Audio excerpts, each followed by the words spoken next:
அஸ்ஸலாமு அலைக்கும் வரஹ்மத்துல்லாஹி வபரகாத்துஹு. நான் ஜீனா ஷஹாப்தீன் மன்சூர். குர்ஆனில் சிந்தனை ஜுஸு அம்மா தஃப்சீர் தொடர். சூரா அல் ஃபலக்.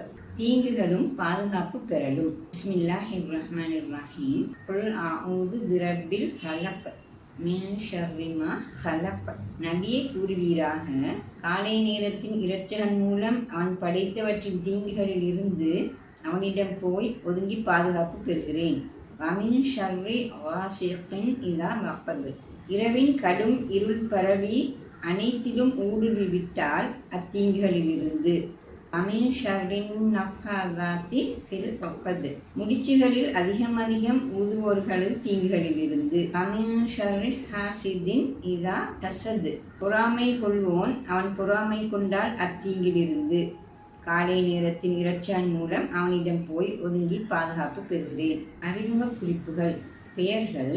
இந்த அத்தியாயம் பல பெயர்களால் அழைக்கப்பட்டாலும் கீழ்வரும் இரு பெயர்களே பிரபல்யமானவையாகும். ஒன்று, அத்தியாயம் குல் அஊது பிரப்பில் ஃபலக். இது இந்த அத்தியாயத்தின் முதல் வசனமாகும். இவ்வாறு இறை தூதர் ஸல்லல்லாஹு அலைஹி வஸல்லம் அவர்களே இந்த அத்தியாயத்தை அழைத்துள்ளார்கள். அது பற்றிய ஹதீஸ்கள் பின்னால் இந்த அத்தியாயத்தின் சிறப்புகள் என்ற தலைப்பின் கீழ் வருகிறது. இதன் காரணமாக பல ஹதீஸ் துறை வல்லுநர்கள் இப்பெயர் கொண்டு இந்த அத்தியாயத்தை அழைக்கிறார்கள். 2, அத்தியாயம் அல் ஃபலக். இது அத்தியாயத்தின் முதல் வசனத்தில் வரும் சொல். அதிகாலை என்பது இதன் பொருளாகும். பல அல் குர்ஆன் விரிவுரை நூல்கள், அல் குர்ஆன் பிரதிகள் இப்பெயரை இந்த அத்தியாயத்திற்கு இட்டுள்ளன. 3, இந்த அத்தியாயமும் இதனை அடுத்துள்ள அத்தியாயம் நாஸ் என்பதும் அல் முஅவ்விதத்தான் பாதுகாப்பு கொடுக்கும் இரு அத்தியாயங்கள் என அழைக்கப்படுகின்றன. ஹதீஸ்கள் சிலவற்றில் இப்பெயர் குறிக்கப்பட்டுள்ளது. சஹாபாக்கள் சிலரும் இப்பெயர் கொண்டு இவ்வத்தியாயங்களை அழைத்துள்ளனர். இறங்கிய காலம். பெரும்பாலான அல் குர்ஆன் விரிவுரை ஆசிரியர்கள் இது மக்காவில் இறங்கிய அத்தியாயம் என்ற அபிப்பிராயத்தை கொண்டுள்ளனர். கத்தாதா போன்ற சில அல் குர்ஆன் விரிவுரை ஆசிரியர்கள் இது மதீனாவில் இறங்கிய அத்தியாயம் என்ற கருத்தை கொண்டுள்ளனர். இப்னு அப்பாஸ் ரலியல்லாஹு அன்ஹு அவர்களிடமிருந்து கிடைக்கப் பெறும் ஆதாரபூர்வமான அறிவித்தலின்படி அவர் இது மக்காவில் இறங்கிய அத்தியாயம் என்ற கருத்தை கொண்டிருந்தார் என்பது உறுதியாகிறது. நஃபீத் இப்னு அஹ்ஸம் என்பவன் இறை தூதர் ஸல்லல்லாஹு அலைஹி வஸல்லம் அவர்கள் மீது சூனியம் செய்தான். அந்த சூனியத்திலிருந்து குணப்படுத்த இந்த அத்தியாயம் பாவிக்கப்பட்டது என்ற அறிவிப்பின்படியே இந்த அத்தியாயம் மதீனாவில் இறங்கியது என்ற கருத்து ஆதாரப்படுத்தப்படுகிறது.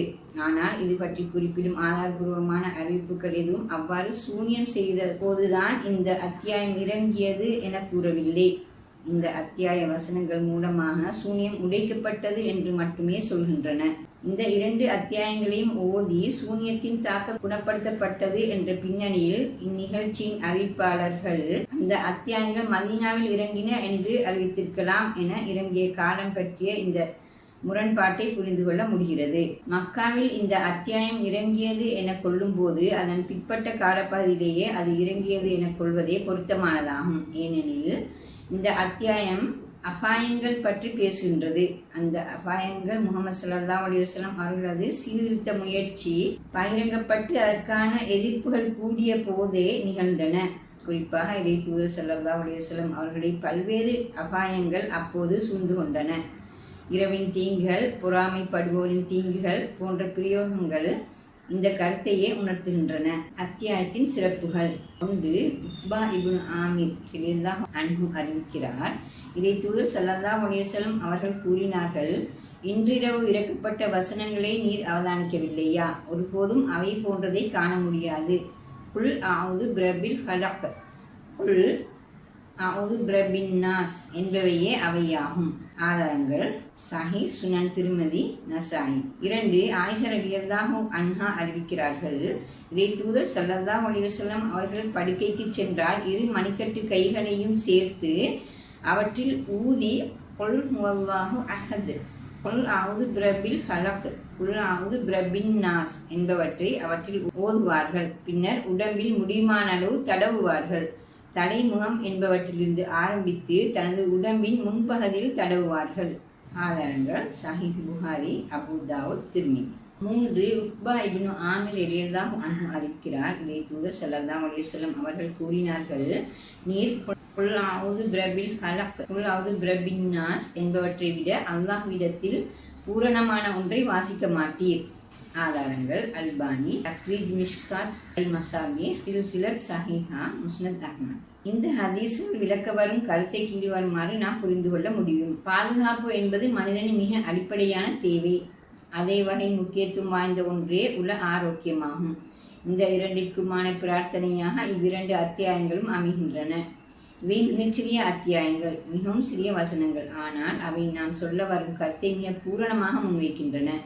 பாதுகாப்புக்கான இவ்வளவு நுணுக்கமான பூரணமான வசனங்களை கொண்ட பிரார்த்தனையை வேறெங்கும் காண முடியாது. இவ்வாறு இந்த ஹதீஸல் அத்தியாயத்தின் மைய கருத்தை சுட்டிக்காட்டி அதன் போக்கையும் விளக்குகின்றன. விளக்கம்: அத்தியாயம் பற்றி மேற்கூறிய வகையிலான ஒரு பொது தெளிவிற்கு வந்ததன் பிறகு ஒவ்வொரு வசனமாக விளங்க முயல்வோம். நபியை கூறுவீராக, காலை நேரத்தின் இறைச்சகன் மூலம் அவன் படைத்தவற்றின் தீங்குகளிலிருந்து அவனிடம் போய் ஒதுங்கி பாதுகாப்பு பெறுகிறேன்.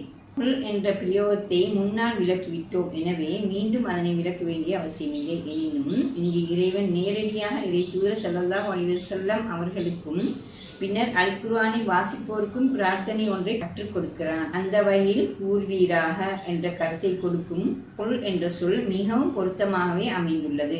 அத்தோடு தொடர்ந்து வரும் வசனங்களும் மனிதன் பிரார்த்தனை செய்யும் வடிவத்தை கொண்டுள்ளன. எனவே கூறுவீராக என்ற பிரயோகம் இவ்விடத்தில் மிக பொருத்தமானதாகவும் அவசியமானதாகவும் அமைகிறது. அடுத்து வரும் அஊது என்ற சொல் ஆத என்ற சொல்லின் அடிப்படையாக பிறந்ததாகும். ஆத என்றால் தான் பயப்படுவற்றிலிருந்து தனக்கு பாதுகாப்பு தரும் ஒன்றிடம் போய் ஒதுங்கினான் என்ற பொருளாகும். அஊது என்ற சொல் இச்சொல்லின் நிகழ்காலமாகும். பிறரிடம் தனக்கு பாதுகாப்பு வேண்டினான் என்ற பொருள் இஸ்தஆத என்று சொல்லக்கூடியதாகும். ரப் என்ற சொல் போஷித்து வளர்ப்பவன், அதாவது இரட்சகன், தலைவன், சொந்தக்காரன் என்ற பொருள்களை கொடுக்கும் பதமாகும். இதனை அத்தியாயம் ஃபாத்திஹாவில் விளக்கினோம். ஃபலக் என்ற பதத்திற்கு அதிகமான அல் குர்ஆன் விரிவுரை ஆசிரியர்கள் அதிகாலை என்ற கருத்தை கொடுத்துள்ளனர். காலை பொழுதிற்கு இச்சொல் பாவிக்கப்படுவது அரபு மொழி மரபு என்பது தெளிவான உண்மையாகும். எனினும் இச்சொல் பிளத்தல், வெடித்தல் என்ற அடிப்படை கருத்தையும் கொண்டுள்ளது. இறைவன் கொட்டைகளையும் வித்துக்களையும் பிளக்கச் செய்பவனாவான். அல் குர்ஆன் 6வது அத்தியாயம் 96வது வசனம் என அல் குர்ஆன் இக்கருத்தில் இச்சொல்லை பாவிக்கிறது. பிளக்கச் செய்பவனாவான் என்ற சொல்லுக்கு இங்கு பிரயோகிக்கப்பட்டுள்ள சொல் ஃபாலிக் என்பதாகும். பிளந்து அல்லது வெடித்து பிரிந்து உருவாதல் என இச்சொல் விளக்கப்படுகிறது. இந்த வகையில் பூமி பிளந்து தாவரங்கள் வெளியாயின, மலை பிளந்து ஊற்றுக்கண்கள் வெளியாயின என்ற வசனங்கள் ஃபலக என்ற சொல் பிரயோகிக்கப்பட்டு ஆக்கப்படுகின்றன. மிக பெரும்பாலான படைப்பினங்கள் இன்னொரு பொருள் வெடிப்பதால் பிளவுறுவதால் உருவாகின்றன என்ற கருத்து பின்னணியில் ஃபலக் என்ற சொல்லுக்கு படைப்பினம் என்ற கருத்தை கொடுக்கலாம் என்பது மொழி வல்லுநர்கள் சிலரதும் அல் குர்ஆன் விரிவுரை ஆசிரியர்கள் சிலரதும் கருத்தாகும்.